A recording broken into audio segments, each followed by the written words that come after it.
Antonella Airò, organizzatrice di Infiorosa 2023, la manifestazione ha avuto inizio.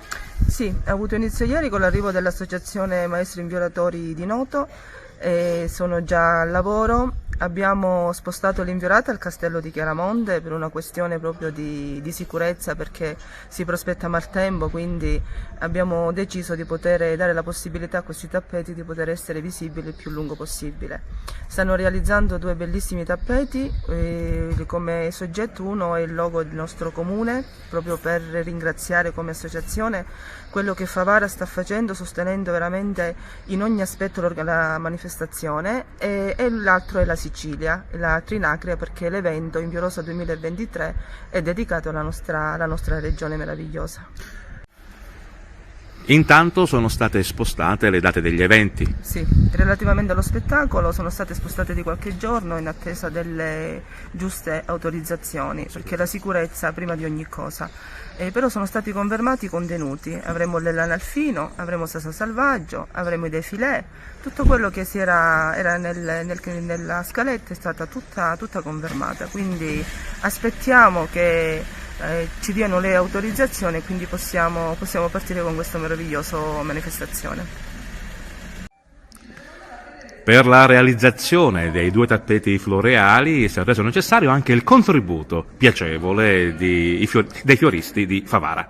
È stato indispensabile, perché ho proposto l'iniziativa ai miei colleghi e devo dire che l'hanno abbracciata tutti veramente con grande entusiasmo, e li voglio ringraziare in questo frangente uno per uno. Hanno contribuito proprio a livello economico a sponsorizzare il materiale i fratelli Costa, Noel Patti, Gaetano Matina, Tania Dillo con un fiore, Verde Dea, Piante e Fiori Macauda, e ci sono pure io, Fiorò.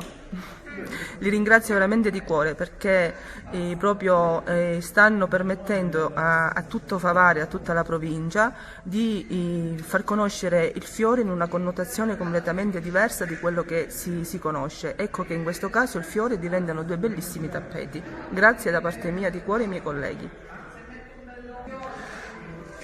Cosa è necessario per realizzare questi due tappeti? Chiaramente la materia prima necessaria è i fiori. Per l'utilizzazione e per la colorazione di questi tappeti quindi vengono utilizzati diversi tipi di fiori. Innanzitutto abbiamo le gerbere, i garofani e le crisantemine. Per quali colori? Per quali colori? Le gerbere soprattutto per il bianco, il rosso, il giallo oro e l'arancio, e lo stesso sostanzialmente anche per gli altri tipi di fiori come i garofani e le margheritine, soprattutto quelle bianche e quelle gialle. E in questo caso utilizzeremo anche delle margheritine di colore azzurro.